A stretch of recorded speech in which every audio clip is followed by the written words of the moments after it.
we have a set of 8 templates which have different users, which collect different type of data about the user. So in the questionnaire section, we have around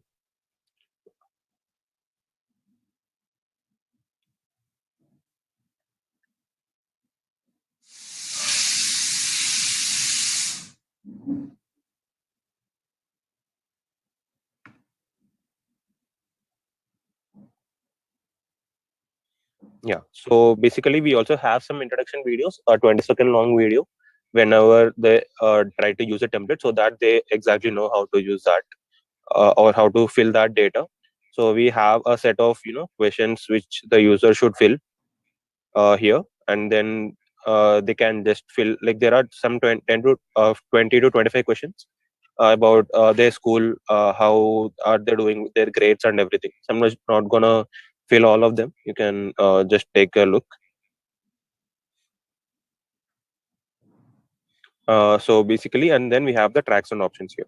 So in the tracks and options, we have all the tracks the user can select, and we have the data about the tracks. So this is two. So all this data we are collecting in these 8 templates goes to the mentor. So when they schedule a session with the mentor, we give him all this data so that he knows exactly what the user is going through and what kind of help he needs. So in the sports track, we ask him about uh, his sports career or something like that. If he has any interest in sports, he can answer what are the awards and what is the sport which he is into and everything. So in the college track, we have the data about if he's interested in going to a specific college, so he'll be able to tell us like what exactly is needed to get into that college, and what exactly he needs to improve to get into that college. And we have the priorities here. So priorities are basically his own priorities in life. So he can just click on this button and add a priority. So so I'm adding a test priority right now. So it can be important or not important, and it can be urgent or not urgent. They can select anything and they can just add it. So it's added. So the same way we have goals, affirmations, and gratitude. So basically they can add their own goals and their affirmations and the gratitude. So what is grateful for? So these are 3 different things. And then we have the activity.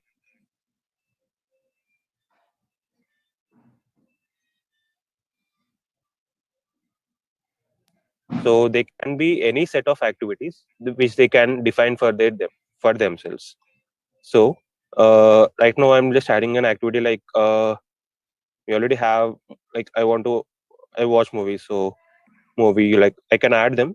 So these are the list of activities the user he is performing in his daily life. So what happens in the weekly timetable is, so he'll be able to give us is 1 week. I mean, this is to let the mentor know like how 1 week of a user looks like. The 1 week of the user he's counting looks like, so that he can know how much time he's spending on different activities, and how can he distribute his time properly. Let's say the user is weak in maths, but and he's spending less time on maths in his daily week. So the mentor can suggest him like improve your time in maths and stuff. Let's say I'm on Monday, like, and at time 7 to 8 I go to school, let's say. So I add it, and it's the same way. So the ones activities you see here are the ones you define for yourself in the activities. So once you define in the activity screen, it will be visible to add in the weekly timetable. So all these 8 templates which you see are the data initially taken, so that the mentors who you go to know about you. Okay, and then so once you fill all these 8 templates, you schedule a session with the mentor. So in the session scheduling, the free trial does not include session scheduling, but other does. Other, I mean, if a paid user is there, he'll be able to schedule a session, which I'll just show you. And the session feedback is not also not available in the free trial. So, and the chatbot basically will answer any basic questions which are prefixed on our database. So let's say what is MentorMitr.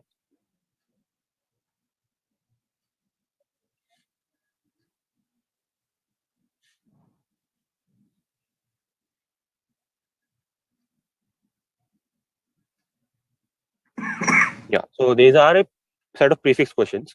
So if you ask something that that is not in which we not define, it won't be able to answer. So that's why we have the customer support here. So in the customer support, it's a real chat. So someone from the MentorMitr team will actually be replying to these messages. So you enter your message and you tell what help you need, and the MentorMitr team will actually reply to you from their own side. So this is how it works. And yeah, so we have the data section here. So data is where so once your session is over, you start filling your data. Like you start giving us your your scores and grades. So let's say you have a subject physics, and you want to score 90, and then you added it. Like so you enter that and you add your grades also. So you select exam happened today and you got 80 out of 100. So yeah, that's added. This keeps a record and it helps us analyze. Like when you go to the mentor for the second time, they'll get to know what how you're performing and everything. So that is the use of grades. So in the time tracker, basically, you start filling out your daily weeks. So so in the weekly timetable, which we have taken the data here, it was one time. So that the mentor knew how your 1 week looks like before you went to the counseling. So after you go to the counseling, you start filling the data of everything. So let's say today you okay yeah. So let's say today at sometime 9 to 10 I need some activity sports. I just add it. So what happens is at the end of every week you get a report, like what how have you spent your week, so that you can reflect on that. Mentor will give you, like a mentor will try and give you a distribution how you should spend your week, and then you can compare that with that report. So you'll get to know how your last 7 days were utilized, and you can analyze that on your own if you know what you spent on. And the mentor suggested timings is basically, as I told you, mentor would be giving you a distribution for your week which would be better for you. So this is how it looks. How This is how the mentor wants me to spend my 1 week. Okay.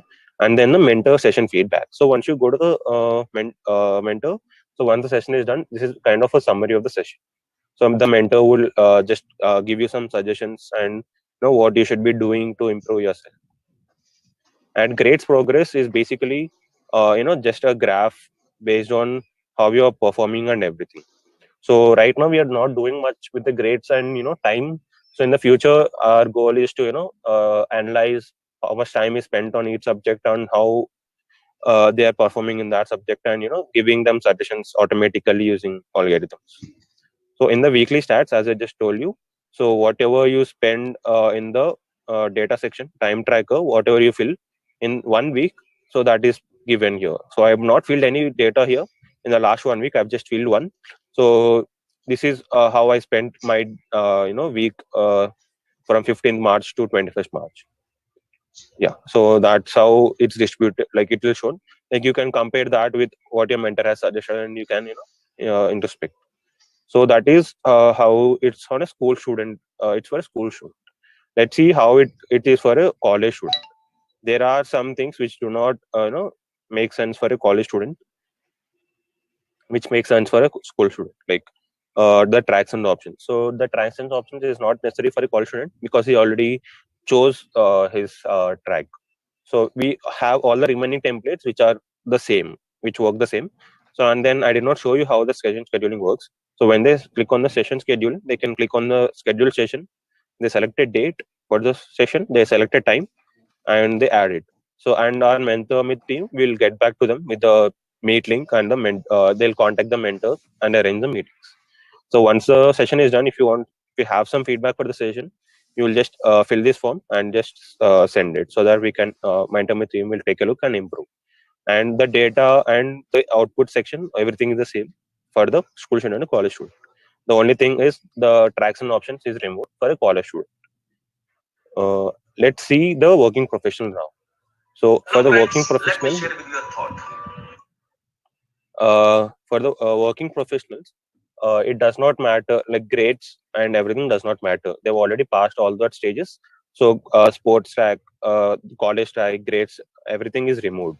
So we only have this questionnaire, priorities, goals, affirmations, activities, and weekly timetable, which we collect from the working professionals before they go to the con. And in questionnaire, everyone has their own set of questions.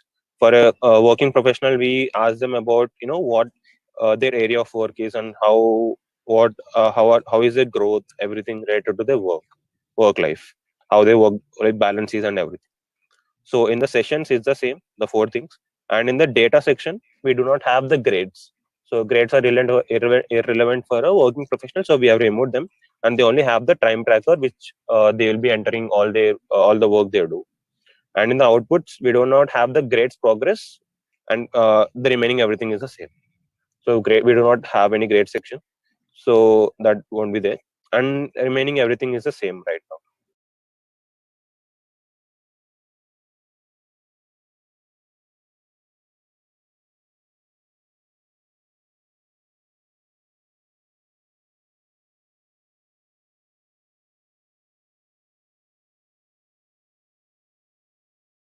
So, firstly, I would like to tell you that MentorMitr is a platform which do provide mentors and help you with your career guidance and your overall performance. So, we act as a mentor to you. Like, if you struggle with finding the right mentor, we are here for you. So, the programs.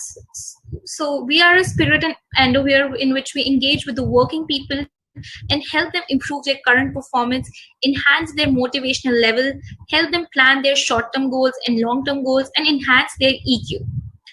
So, firstly, for the program for for working professionals, so we have a program for Compass Pro course, which is a 1 month of engagement, which helps you set right directions and help you correct your ongoing journey. The second is habit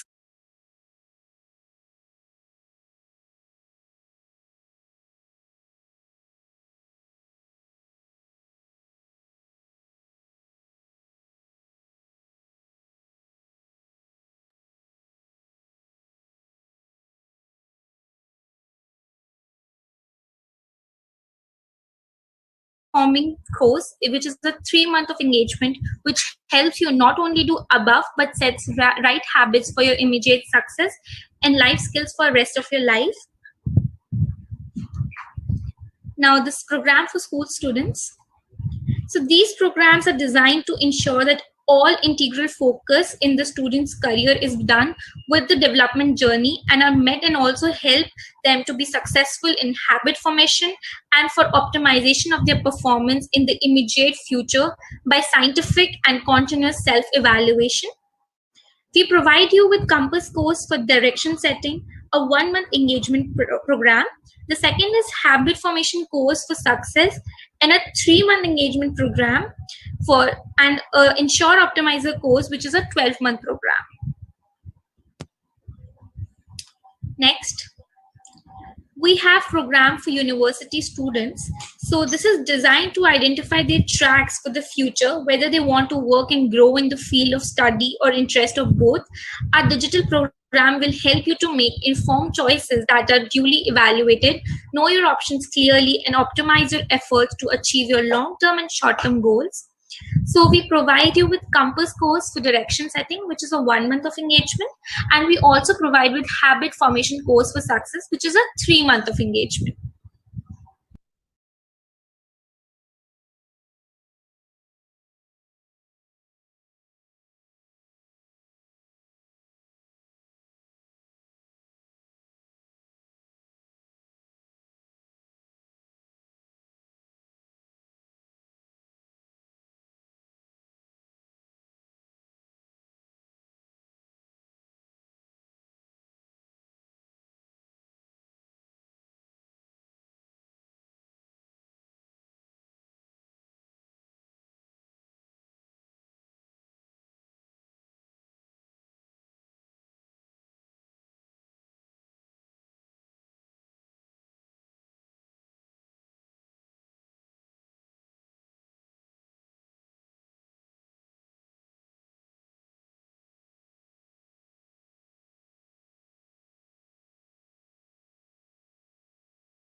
Good evening, everyone. The steps to avail the e certificate are as follows: attend the complete webinar. Once you see thank you displayed on the screen, there will appear a link to Google attendance form in the chat box. Click to mark your attendance and get the feedback form emailed. Fill the questionnaire that you receive in your mail for the details. Follow our Instagram and Facebook page. If the above stated steps are followed, an e certificate will be mailed automatically to you. Kindly note that the certificate will be mailed in 24 to 48 hours.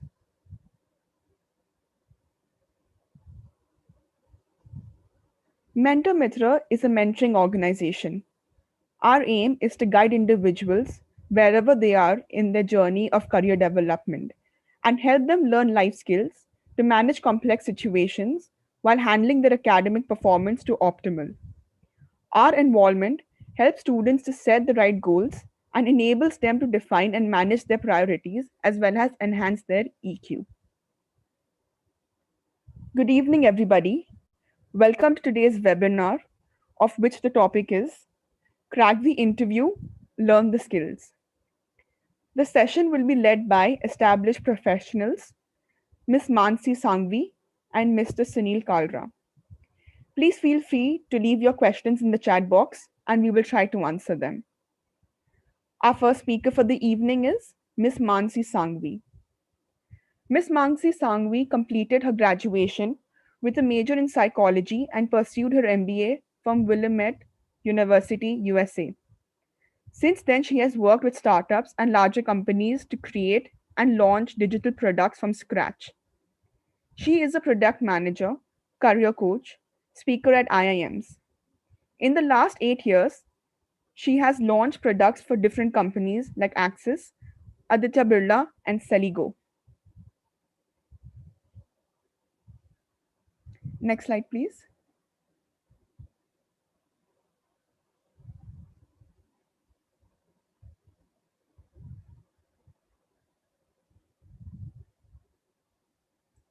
Ms. Mansi is dedicated to empowering students and young professionals to achieve their goals.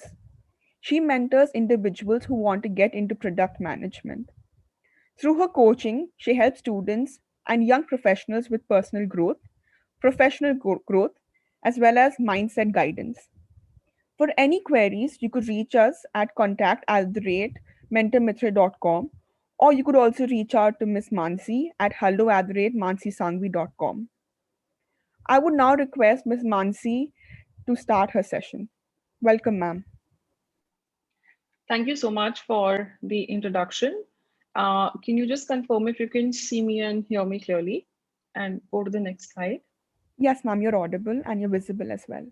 Okay, let's go ahead and let's go to the next slide, please.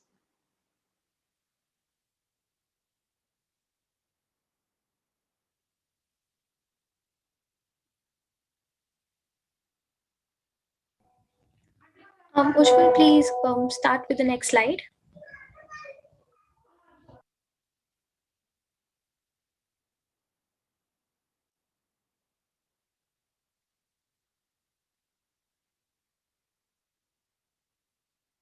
Okay, thank you so much. So as we all know that today's topic is around interviews, and I'm going to cover certain things that we all go through regardless of you being a student or a working professional. These are the things that I have seen in a lot of students as well as some learnings throughout my career. First thing, we'll just get started with some of the common mistakes that people make in an interview. And these are the things that you should definitely be avoiding while you are appearing for a particular job interview. The first one is arriving either too early or too late. So, currently, because of the COVID situation, most of us are giving interviews online. But even so, if you're giving an online interview, say on any of these platforms like Zoom, Google Hangout, or any of the platforms, make sure that you're not there like 20 or half an hour minutes earlier. Be there at least 5 to 7 minutes earlier. That's a good time frame for you to be there. A good etiquette is also to make sure that you have your camera switched off. So don't arrive right on the time. You have to give yourself some time to brace yourself and your thoughts. Similarly, if you're going to an office for an in-person interview, arrive before 10 minutes, take a breather, brace yourself, have sip some water, and then go in for the interview. So don't arrive too early, and definitely don't arrive too late. Second is try not to be too uptight in an interview. Of course, it is a very stressful situation if you really have been wanting that job, and after a long time, if you have received that particular interview call, everybody understands that. But try to be yourself to show your true personality as well. So don't try to be too uptight. Loosen up yourself in terms of your body language. Be casual while you're making the first interaction, and then jump on to the interview. Next is don't rant all the answers. So a lot of times what happens is if somebody asks you a question that you have already anticipated earlier, your subconscious brain goes like, oh yeah, I know the answer to this. And what you do is you just start talking about it without pausing, without sort of thinking, is this going in the right way or not? Is the person listening to you or not? So always make sure that you're stopping and not ranting all the answers. Try to look at their body language. Are they nodding or not? So these are small cues through which you will know if you are ranting versus you're answering a particular question. Next is not knowing about the company or competitors. A lot of times, interviewers or HRs or anybody in the organization would want you to know what others are doing in the industry or in the market. If you're asked a question around that, you should be able to answer it. So it's always good to be well prepared with what others are doing in the same market. A good website to know that is G2 Crowd. You can look up the company for which you're interviewing. You'll be given the list of competitors, their strengths, their weaknesses. A lot of information is available out there. So do your research well before going in for that particular job or interview. Another good way to know about that company is to read about their blog. So every company will have something going in the news releases or the press or their own blogs. Read up all that well before going into an interview. Next is talking in not, I would not say badly, but then talking in a way that is not super nice about your previous position or the current position that you're holding. There could be situations where you're asked a question that why do you want to leave this current position, or what is it that you're not liking in your current job? It's a trick question, so don't talk extremely negative about what you're going through. The ideal way to answer it would be because you're looking out for growth, you're looking out for something different. You have to frame your answers accordingly. So avoid talking badly about your colleagues, your job, anything about the company that you worked in or you are working in or you've worked at previously. And finally, one thing you need to really avoid is not being prepared for asking questions. Although interview is something that we have in our minds as a one-way interaction, but in reality, it's a two-way communication between you and the company as well. So in the first part, they will obviously want to know a little bit more about you besides what you have on your resume. However, after that, it's your chance to ask the right type of questions. So leverage this opportunity to go and ask the right type of questions, such as what is it that you would expect me to do in this particular job? Or how is it that I can make this position better? What is the career transition or the career ladder going to look like? So try to know a little bit about the position, try to know a little bit more about the company's culture. And if the particular interviewer has been in the organization for a long period of time, you can ask them about their learnings. From their learnings, you will know if you are also a good fit or not for that particular job. So be ready with at least 3 questions when you're going in for an interview. If they don't ask you as well, if you have any questions, if the interviewer doesn't ask you, make sure that you are initiating this, because this shows that you're really interested in that particular job or position. Next slide, please. Okay. And the second part that I want to cover here is about some questions that people usually ask. And there is a reason why these questions get asked. Regardless of the position that you're applying to, if you have worked previously in an organization, or if you're a fresh grad, if you're an MBA, and if you're applying to a particular position, you need to have these 3 or 4 questions very clear. The first one is, tell me about yourself. A lot of times, if you are working professionals and if you have gotten into an interview room, this is the first question a lot of companies ask, right? From Facebook, Google, Apple to small startups as well. The reason why this question gets asked is so that it's your elevator pitch, it's your sales pitch to the company. They already have seen your resume. They want to know a little bit more about you from yourself. So this is your time to shine. This is your time to make them aware of your accomplishments. You have to time yourself. Not more than 2 minutes is what you should be taking while answering this question. So here's where you need to sit down and write down what all points you want to cover. You need to make it tangible, in the sense, what are your top 3 accomplishments? What were the top things that you performed? Keep it extremely result oriented when you're answering this question. uh, it's good to talk a little bit about your personal life, but not too much. So, for example, if I start talking about, I'm born in Mumbai and then I moved to the US and then I moved to Bangalore, that's great. But nobody's interested in listening to all of that. What they're really interested in listening to is, what did I do in a particular job? So, an ideal way to start off this sort of a conversation would be, thank you for asking me this question. And I would like to start off by pinpointing the top 3 things that I've done in my career so far.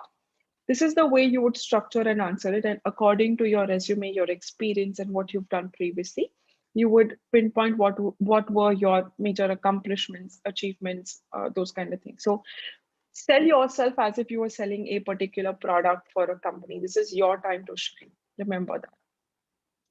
Speak about things, especially in this particular question, speak about things which are not in the resume, especially some things like, I had a difficult time while launching a particular product, but I dealt with it in so and so way. Because in resume, whatever you write are going to be bullet points.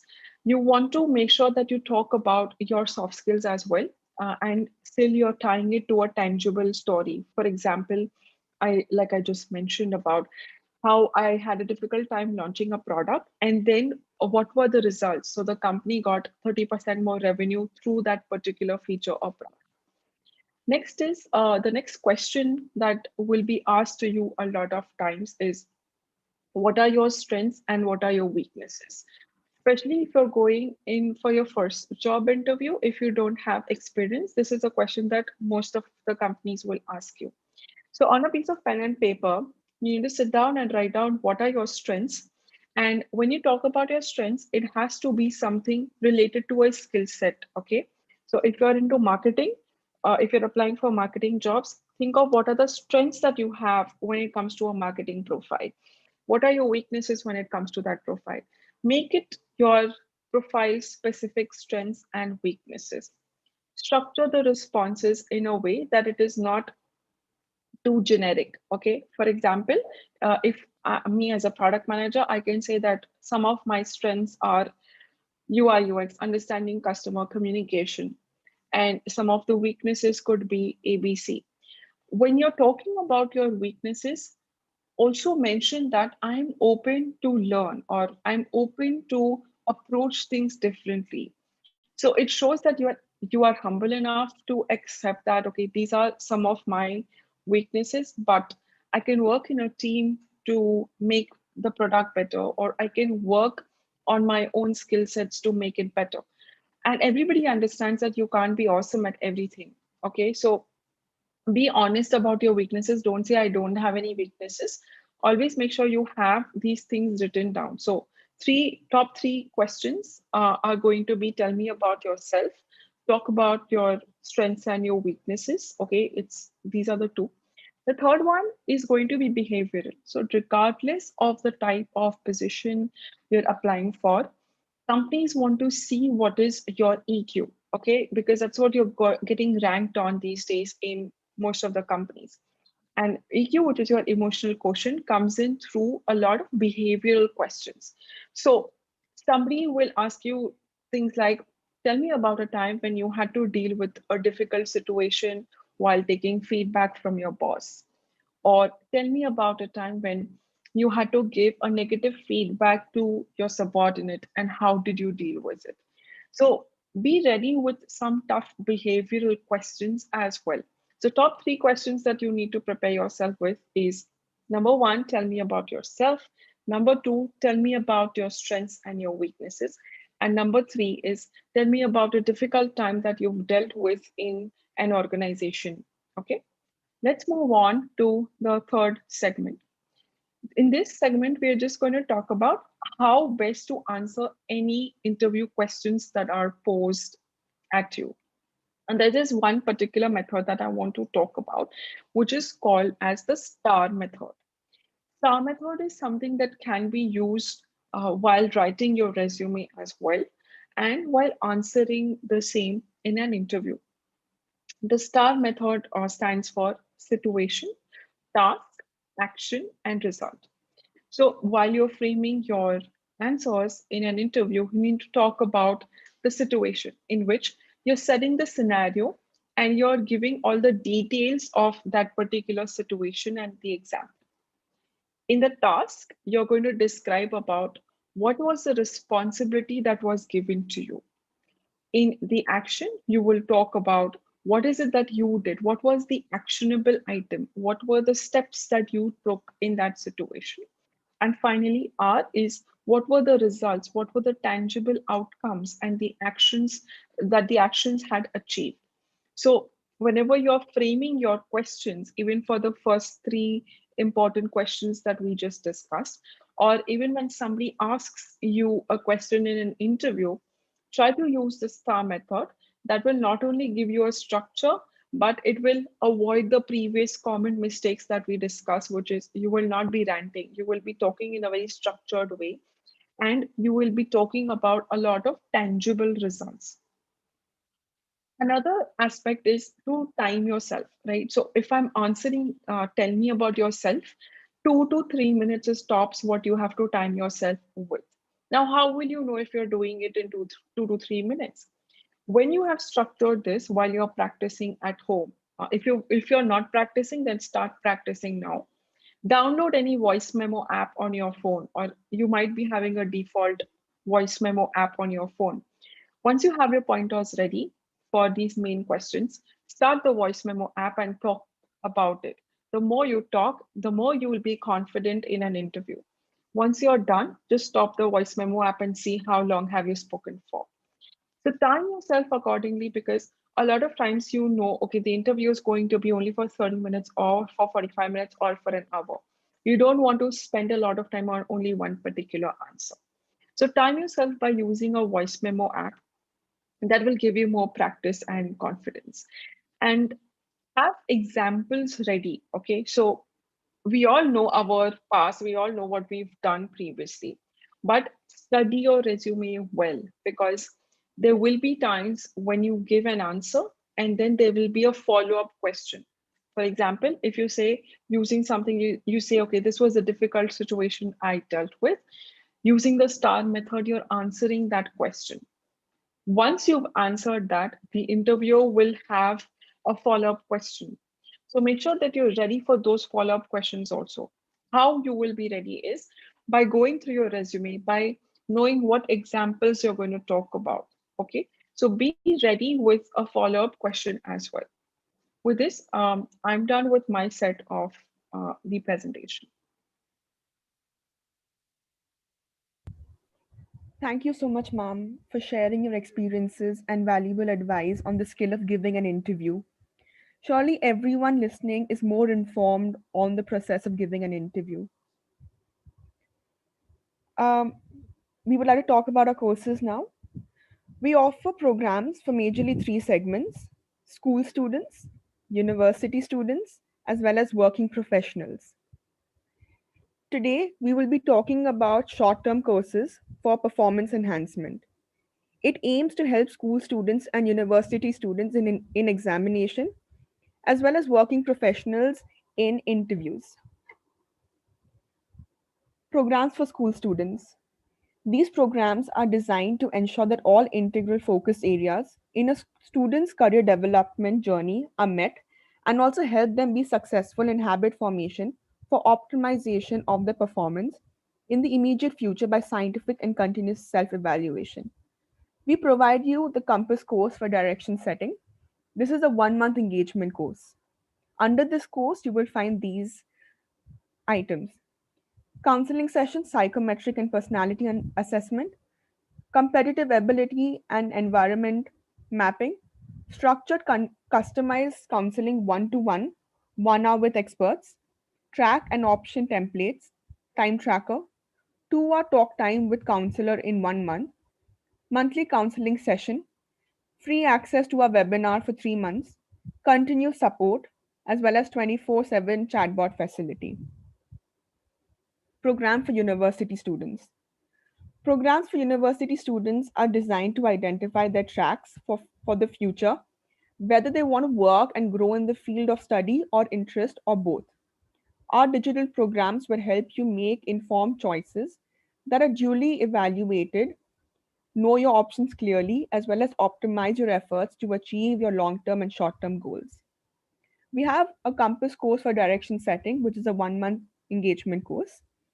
You will find a counseling session, which is a psychometric and personality assessment, competitive ability mapping, structured customized counseling 1-to-1, 1 hour with experts, tracks and option templates, 2 hour talk time with a counselor in 1 month, our support 24/7 chatbot access, as well as 1 month free access to all our webinars. Lastly, we have programs for working professionals. MentorMitr spirit and endeavor is to engage with working people and help them improve their current performance, enhance motivational level, help them plan short-term and long-term goals, enhance their emotional quotient, as well as help them have better control over life, work-life balance, and eventually success. We have a Compass course, Pro course, which is a 1 month engagement. It will help you set the right direction and course of your ongoing journey.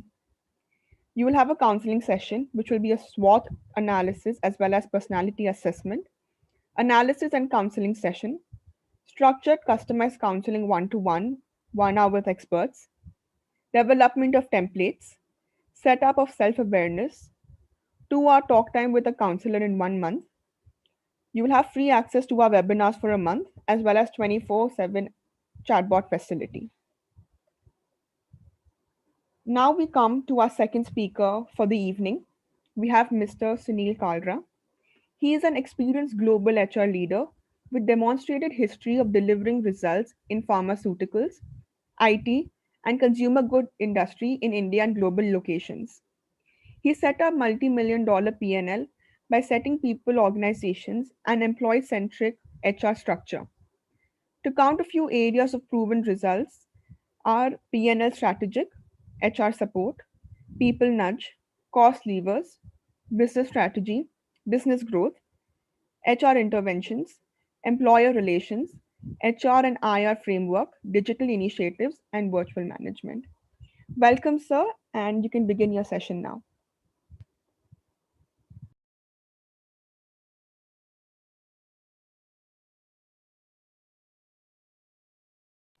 Sir, you're on mute. Thank you. Thanks for introducing me. You're welcome, sir. So thanks for calling me to this conversation on interviews and interviewing skills. I do not know whether I will be able to tell you the code that you can crack open either for job interview or for some higher education interview in some good university. But definitely I can share my experiences with you or what I have observed in last 30 years of my experience interviewing people at many different levels and interviewing people for many different roles and positions. very much from colleges and marketing institutes for entry-level roles, right up to people at vice president levels in the companies, both in IT sector as well as in pharma. So first, the good news for all of you. I understand that this is a young group. The good news is that interview is not viva voce, right?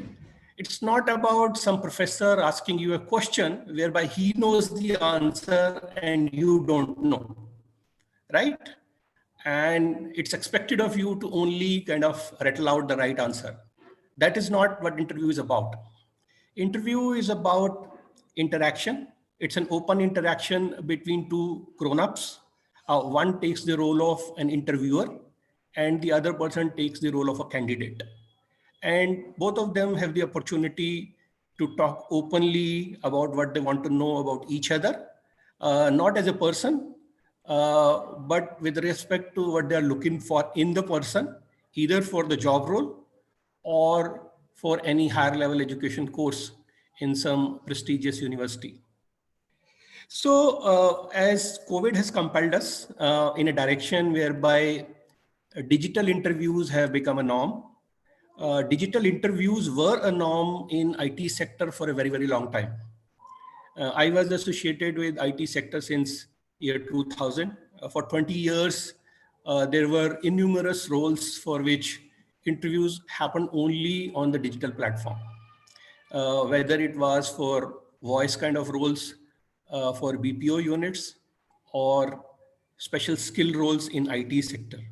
I did hundreds of interviews, sitting in India, taking interviews of candidates sitting in Philippines, in Turkey, in Romania, and many other places in the world.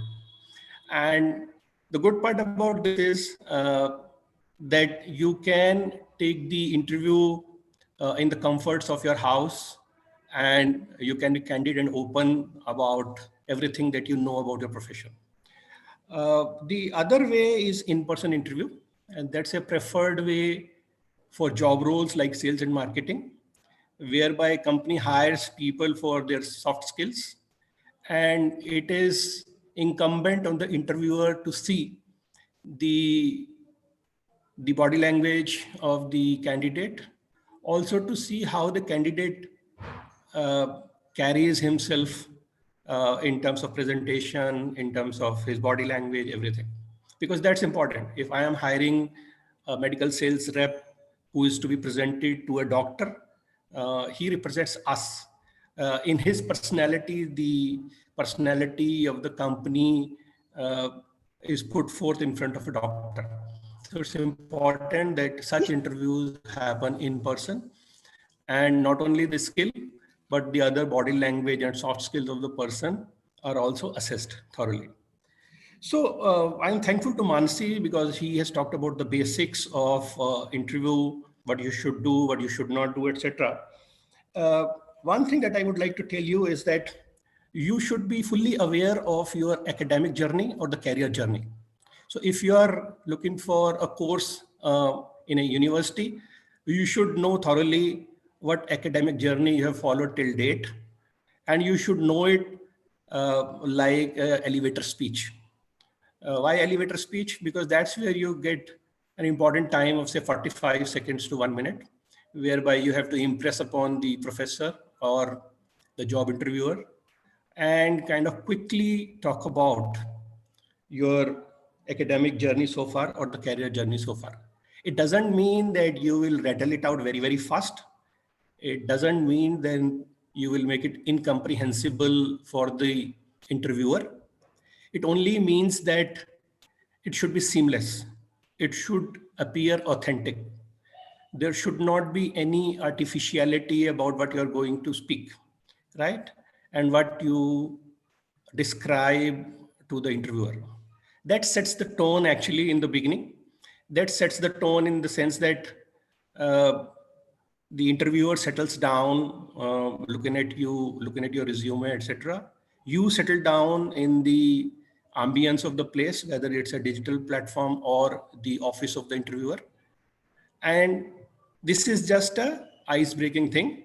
There is nothing much read about this part, but you should know it like a seamless script. That's what I wanted to share with you. That's what I have seen. If it is broken in the beginning, then the interviewer loses interest right in the beginning, and it becomes very, very difficult for the candidate to kind of recreate that interest in him in the ensuing period of another 35 minutes to 45 minutes that he gets. So that's important. The other thing I wanted to tell you is that it's not a question answer session. It's not a Q&A. It's not that the interviewer has come ready with some questions and he expects you to answer, and basis that he will kind of do a tick box kind of a thing and then assess whether this person is fit for me or not. No, this is not. It is about open-ended questions that the interviewer generally prefers. So one question could be, what are your experiences?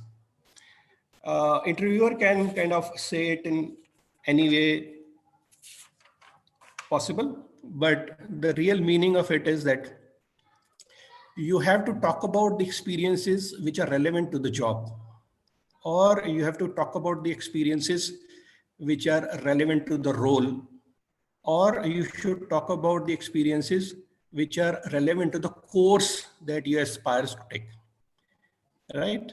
It should not be just any experience that you want to share with your friends or anybody in the first opportunity. It should be relevant. Only a relevant experience counts. You should again be ready how you are going to share this. This is a very, very common question.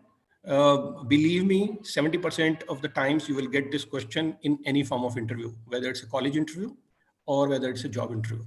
So be prepared for what kind of experiences you're going to share. It could be one experience, it could be two, but more than two would make it like a monologue for you, which will eat away all your time and which will not give you enough opportunity to interact with the interviewer on your part. So be cognizant of kind of slicing the time in your mind so that you make good use of your time through this 45 minutes window that you have got between you and the interviewer. That's important. The other common question at a junior level that is asked is, have you ever handled a difficult situation? So it has got two parts. One, what is a difficult situation? You should know what is a difficult situation, and you should kind of talk about it. A difficult situation could be a business interruption. A difficult situation could be a broken team. A difficult situation could be a difficult client. So depending on what is your experience in a particular field, you should be able to share that difficult situation in a way that is comprehensible to the interviewer. And then the obvious next question would be, how did you handle it? So handling a situation should come out with a tangible solution that won over the client or that kind of eliminated the business disruption for the company. All these are tangible results which can be counted in terms of money. So when you talk about a situation and you talk about how did you handle it, you should also be able to talk about what did it mean for the company in terms of money, in terms of whether it saved a few $100,000 for the company, or it saved the reputation of the company, or it saved the day for the company. You should be very, very sure what you are going to say.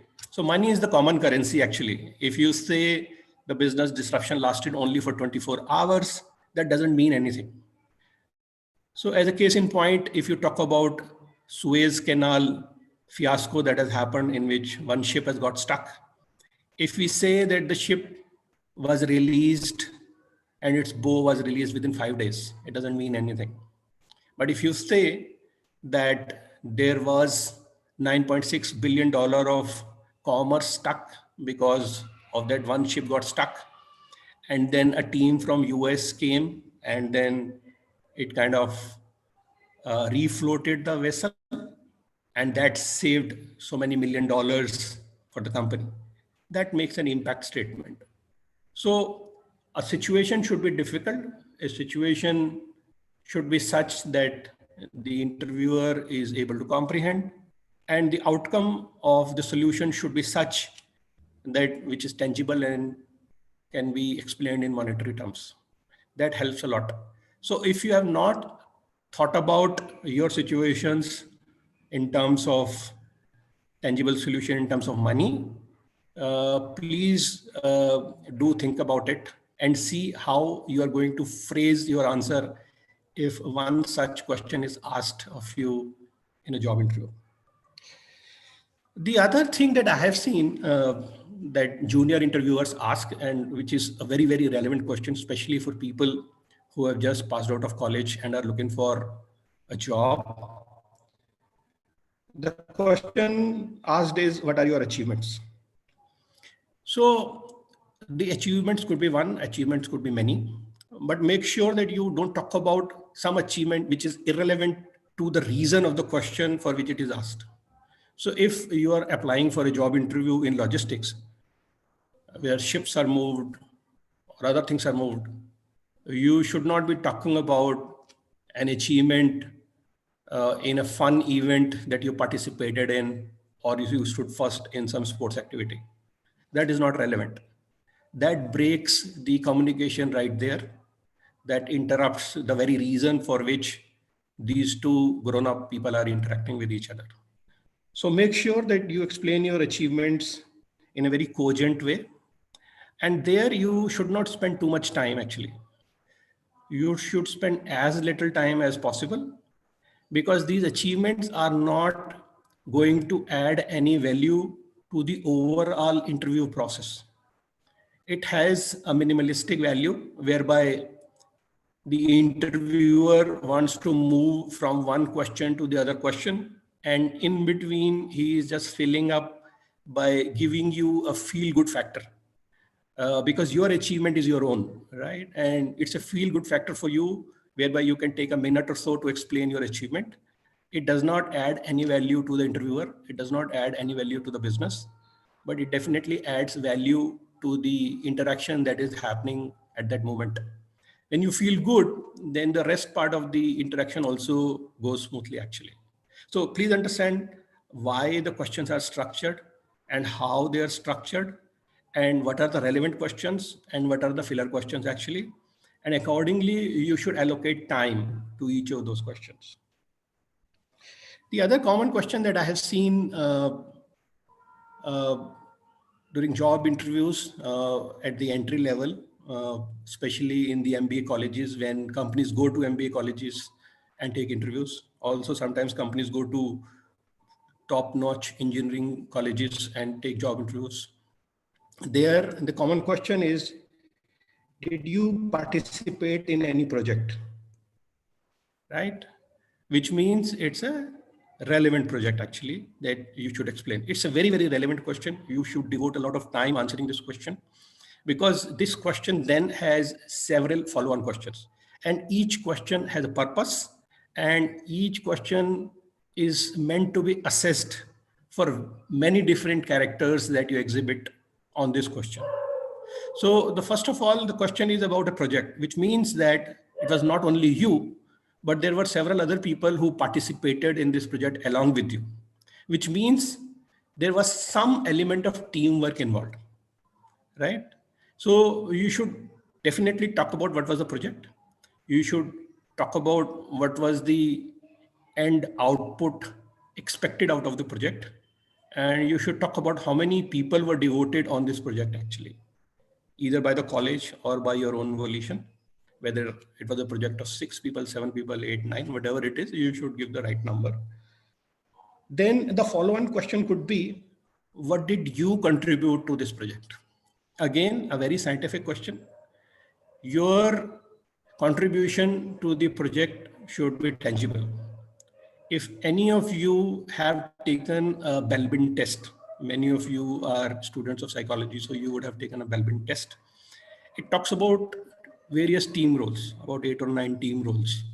So you should be aware of it as to what kind of team role you are going to project out of this conversation with the interviewer.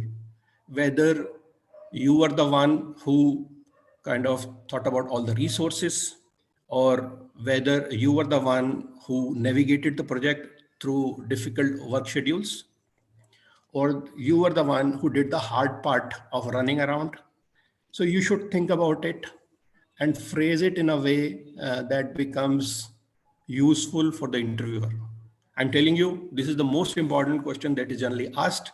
If you are not paying enough attention to the question, you may lose out on the crux of the interview actually. The other thing that they will ask, or the interviewer will ask, is what were your shared learnings out of this project?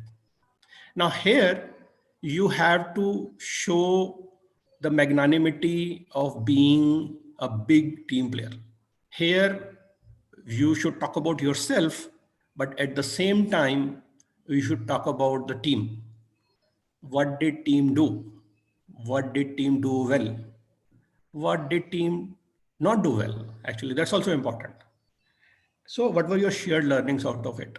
The shared learnings could relate to the project outcome. The shared learnings could relate to knowing more about each other. The shared learnings could be about softer fights in between because of time constraints.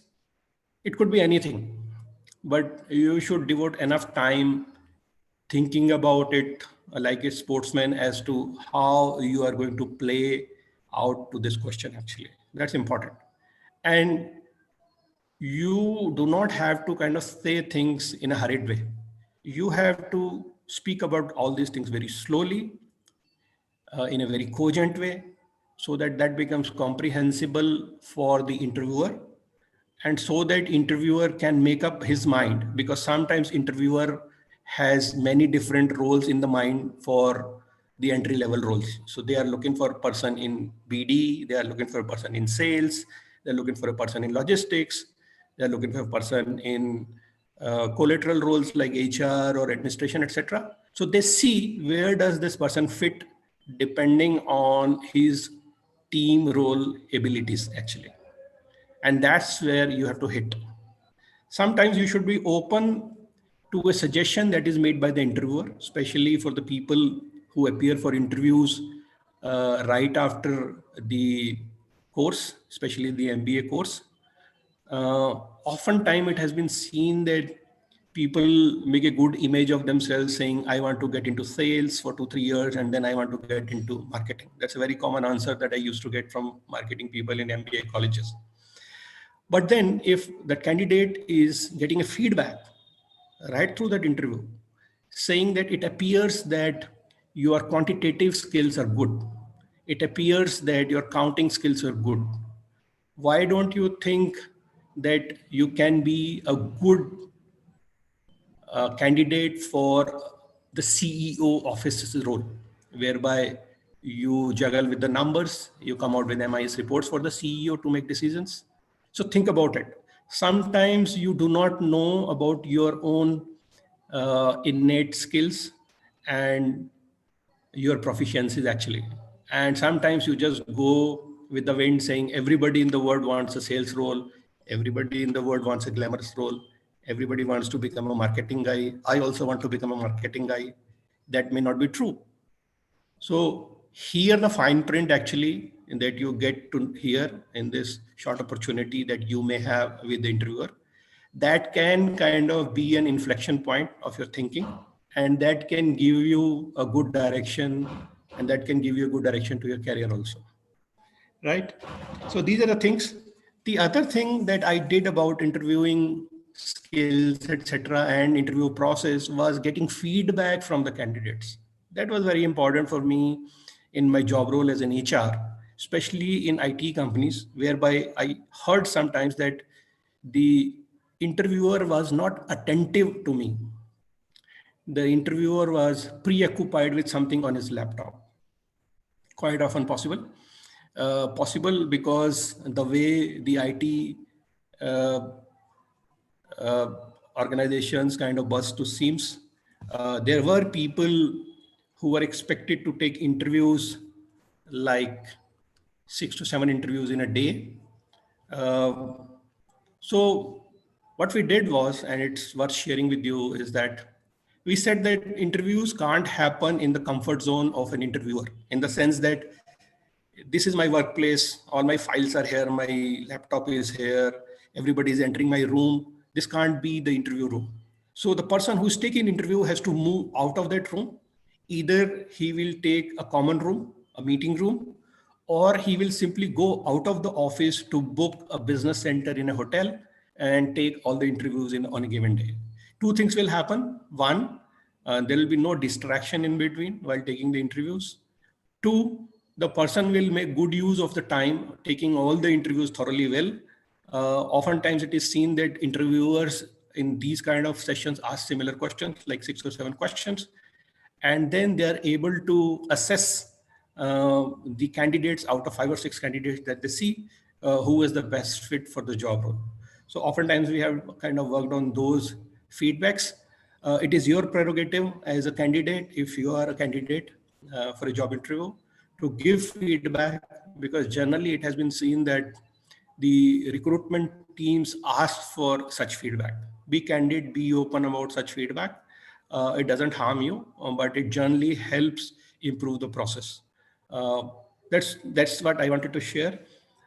If you have any specific questions, then I'll give the mic back to the convener, and then I can take specific questions to give specific answers to you and to all those to whom these answers would be relevant. Thank you very much. Thank you so much, sir, for sharing your insights. They were very helpful, and I believe you've highlighted very important topics related to the interview. So we will be taking questions towards the end of this webinar. Greetings. We are delighted to inform that MentorMitr is offering a 7-day free trial on the Android app for the first 1,000 customers. The download is free. Tools you will get access to will help you optimize overall performance, set the right goals, connect with expert mentors, enhance your EQ, refine skills for the 21st century. Our templates will focus on goal setting, time management, priority management, stress regulation, EQ enhancement, soft skills, and grooming. However, we would like to bring to your notice that session scheduling and session templates will not be available on the free trial. In order to get access for the same, you will have to purchase the program relevant to your needs and age. Chatbot and customer support are available in the free trial.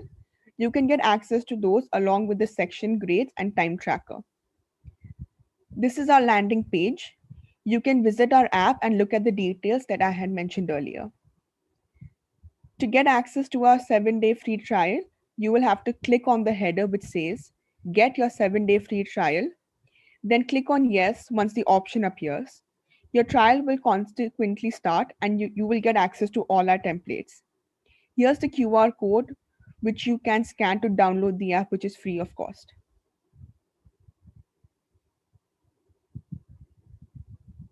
Next slide, please. So our app is available on Play Store. You can download it on Android for now, and we will soon be expanding to iOS as well. The download is free of cost. The app is available in India, Philippines, China, Bangladesh, Indonesia, Italy, Malaysia, Nepal, Russia, Spain, and Thailand. We will also be launching to other countries. Kindly download our app and get help in your career. If you have any queries with our app, please feel free to contact us or drop a mail at contact@mentormitr.com or connect@mentormitr.com. Now we would like to proceed to a Q&A session by our audience. The first question we have is for Sunil, sir. Sir, what should be our dress code while we attend an interview?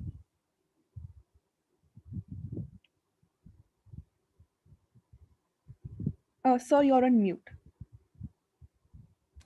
Sorry, can you come again on the question, please? Sure, sir. So what should be our dress code when we attend an interview?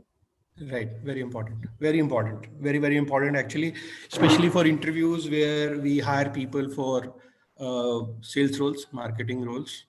The interview dress is formal, both for men and women. Oftentimes, while working in Russia recently for 2 years and in Brazil and Venezuela, I got to see a trend that I should share with you. though it is none of my business actually, being the interviewer or now at a senior age.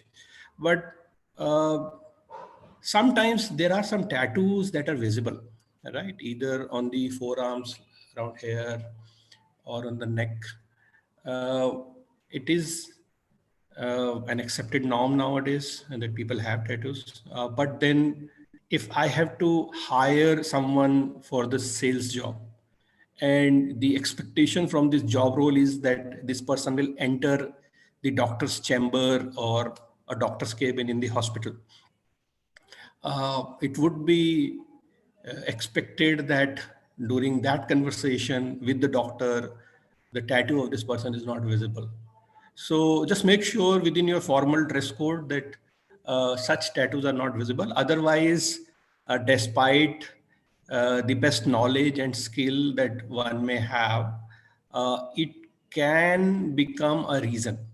I never kind of made it as a reason because in Russia, people are kind of generally thoroughly tattooed all over their body. Most of them are MBBS graduates.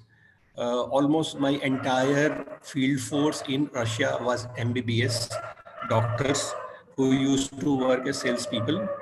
But then that may not be same across the globe. I understand that there are global audience on this call. So just kind of make up your own mind. I am just giving a clue. Thank you, sir. Mansi ma'am, what will happen if we get a question and we don't know the answer to the same? What should we do then? Thanks for the question. So categorically, these can be two types of question. One is a technical question. So say, for example, somebody asks you, do you know a particular tool or a skill? If you don't know it, be honest, be authentic, and say, I'm sorry, I don't know this particular tool, but I'll be willing to learn. If it is something else based on your previous experience or something that you think you know, but you might need a breather sometimes, just ask for a minute, just say that I'm just gathering my thoughts and then structure it and answer it. Because a lot of times, if it is technical, of course, if you don't know, it's a clear black or white, it's binary, either you know it or you don't. Sometimes we experience that, you know what, I knew the answer to this, but it's just that at that moment, I didn't know how to answer it. So to save yourself from that situation, if you think you need like 30 seconds, just say that, yeah, sure, just can you give me a minute? I just want to gather my thoughts and then say it.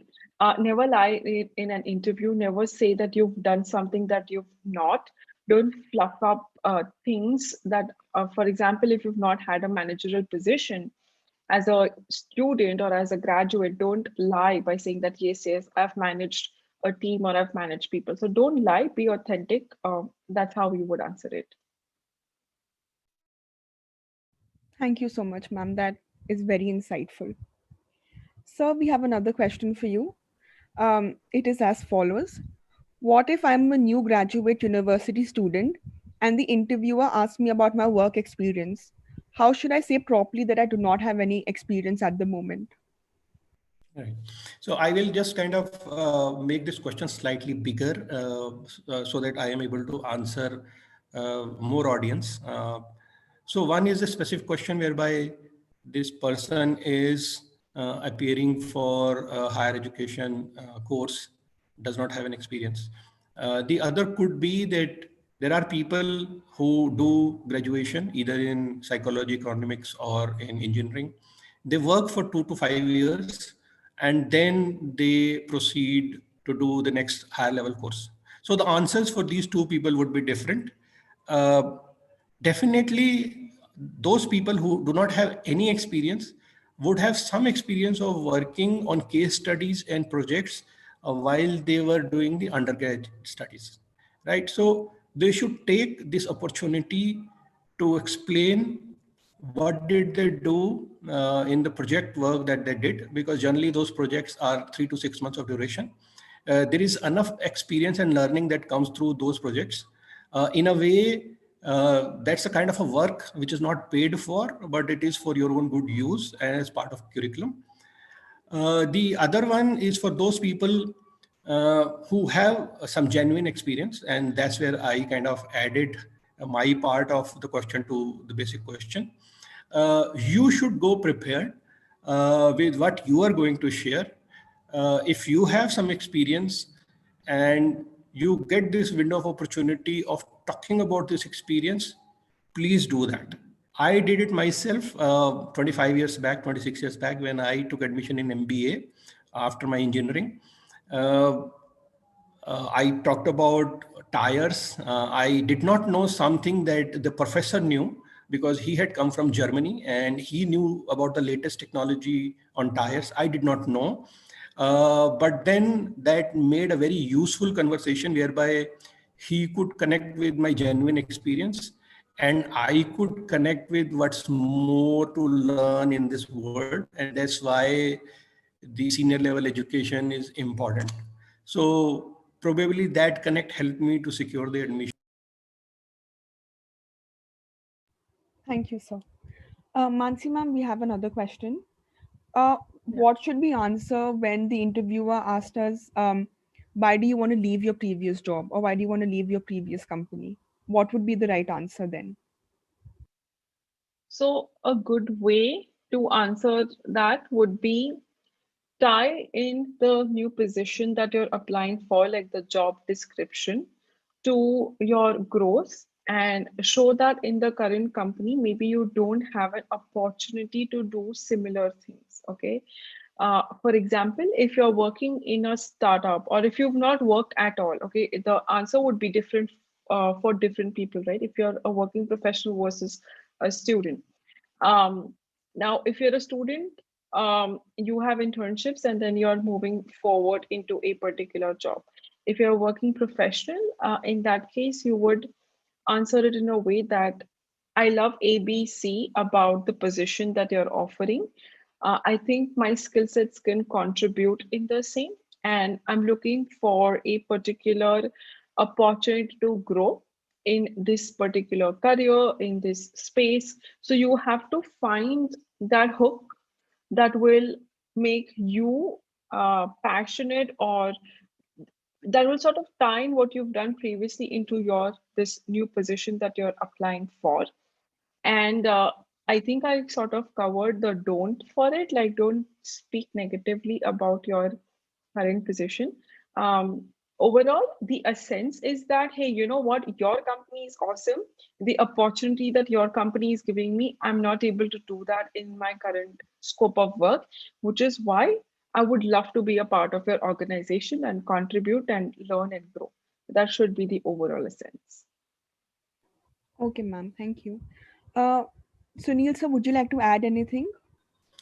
Yeah, just one thing that learn and grow is a very common mission statement in all the companies. All the companies spend a lot of money in giving good careers to the people, giving them opportunities to learn, whereby they spend money very generously. So my take on this question would be that while you should not speak ill about your previous company, sometimes it's okay to say that I have hit the glass ceiling in this company. I have worked in this company for 9 years. I have got 6 promotions. Now my studies when I joined this company were up to undergrad level, but now while I was working in this company, I also did my post graduation. But this company may not give me the job opportunity because it generally prefers tier 1 MBA graduates, and I did it from tier 2 because I was working at the same time. Now that makes a good answer actually, because you are honest with yourself. You are looking forward to your own career growth. The company where you are appearing for the interview may still like tier 2 MBA graduates because they do not over aspire more than what they are. So you may make a good fit in that company, right? It's up to the interviewer to decide whether he is in agreement with your answer. And it may make good sense. Basically, it may be the decisive statement on your behalf to make, and it may be a decisive statement for interviewer to hear, whereby he makes a judgment saying, yeah, this is the kind of person I want, who is honest, who's truthful, who's looking forward to his own career growth. He has done an MBA, which is relevant for our kind of company. And definitely I can give him a career, not a lifelong career, but definitely for next 3 to 5 years to engage him fully. So that may make a good answer actually in that kind of a situation. Yes, I think you've put it very well. We have another question. So, how much time does it take an interviewer to form an impression of the interviewee, and what points should the interviewee keep in mind? So COVID has told me one thing in last 15 months, that sometimes the things are not in the hands of the interviewer as well. There are several levels of interviews nowadays, you see. There is a level of interview that is done by the recruitment person. Then there's a level of interview that is done by HR. Then there's a level of interview that is done by the line. But the external environment changes very, very fast. And that's why you as a candidate sometimes are perplexed as to why the companies are not coming back with an answer. They're not responding. I'm getting interviewed at 2, 3 places. What should I do? It's okay to ask the recruitment person openly whether they have decided or not. It's okay to ask whether there is a client influence on this job role, especially there are paid FTE kind of roles in IT, whereby it's the client whose PNL book tells whether they can hire this person in the month of January or they would wait till the month of April, depending on their financial year and all. So it's okay to ask as a candidate back from the recruitment person in the interviewing team saying, is it the client who's influencing this, the decision making, or is there something else? Generally, it should not take more than 6 days to decide, because that's a good enough period to scan through all the profiles and arrange for all the interviews and arrange for all the multiple level of interviews if there are any. And possibly at a higher level, there are 3 candidates. At a junior level, there could be 6 to 9 candidates. But 6 days is a good time to come back with a very valid answer to the candidate. If you don't hear within 6 days, it's okay to call back the recruitment team. Okay, sir. Thank you so much. I would like to thank both of our speakers as well as the audience for giving us your time and support. Thank you for attending and engaging in today's session with us. Thank you so much, Mansi ma'am and Sunil sir. Lastly, I would like to repeat the steps to avail the e-certificate. Attend the entire webinar. Once you see thank you displayed on the screen, there will be a Google attendance form in the chat box. Click to mark your attendance and get a feedback form email. Fill the questionnaire that you receive on your mail for the details. Follow our Instagram and Facebook pages. If the above stated steps are followed, any certificate will be mailed to you directly. You can contact us through the above mentioned platforms with your suggestions, feedbacks, and questions. Thank you so much. Hope you have a great day.